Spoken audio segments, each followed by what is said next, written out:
কোণঠাসা অবস্থা থেকে বেরিয়ে আসতে চায় আওয়ামী লীগ। ৭৫ পরবর্তী সময়ে আরও একবার রাজনৈতিক জটিলতার মাঝে পড়েছে দেশের প্রাচীনতম এই রাজনৈতিক দল।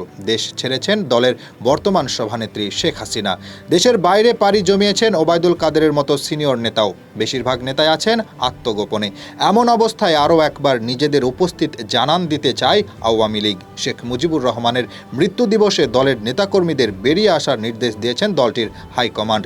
নীতি নির্ধারকদের অনেকেই জানিয়েছেন 15ই আগস্টকে নিজেদের ডেডলাইন ধরে এগোচ্ছেন কর্মীরা।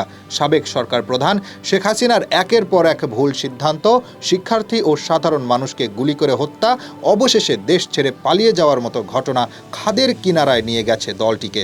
বর্তমানে দলের সভাপতি সহ কেন্দ্রীয় থানা ও ওয়ার্ড সহ সব পর্যায়ের নেতাকর্মী পলাতক।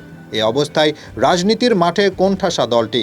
ভেঙে পড়া দলটিকে আবারও চাঙ্গা করতে এবং সকল নেতাকর্মীকে সক্রিয় হওয়ার নির্দেশ দিয়েছেন দলের হাইকমান্ড। এক্ষেত্রে 15 আগস্ট শোক দিবস ঘিরে পরিকল্পনা সাজিয়েছে আওয়ামী লীগ। পরিকল্পনার অংশ হিসেবে এদিন ধানমন্ডির ঐতিহাসিক 32 নম্বরে অবস্থিত বঙ্গবন্ধু ভবন ও বঙ্গবন্ধুর প্রতিকৃতিতে শ্রদ্ধা নিবেদন করবে দলটি। এছাড়া সহযোগী ও ভাতৃপ্রতিম সংগঠনের নেতৃবৃন্দ এবং বিভিন্ন শ্রেণী ও পেশার মানুষ এতে অংশ নেবেন বলে প্রত্যাশা আওয়ামী লীগের। শ্রদ্ধা জানানো হবে 15 আগস্টে নিহত বঙ্গবন্ধু পরিবারের সদস্যদের প্রতি। গোপালগঞ্জে বঙ্গবন্ধুর সমাধিসৌধে বিশেষ দোয়া মাহফিলের আয়োজন করা হবে।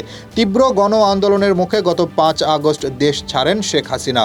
ফলে আওয়ামী লীগের টানা 1.5 দশকের শাসনের অবসান ঘটে। 2001 সালে বিএনপির নেতৃত্বাধীন 4 দলীয় জোটের কাছে পরাজয়ের পর 2009 সালের নির্বাচনের মধ্য দিয়ে আবারও ক্ষমতায় আসে আওয়ামী লীগ সরকার। এরপর 2014, 2019 ও 2024-এর নির্বাচনে জয়লাভ করে টানা 4 বার সরকার গঠন করে দলটি।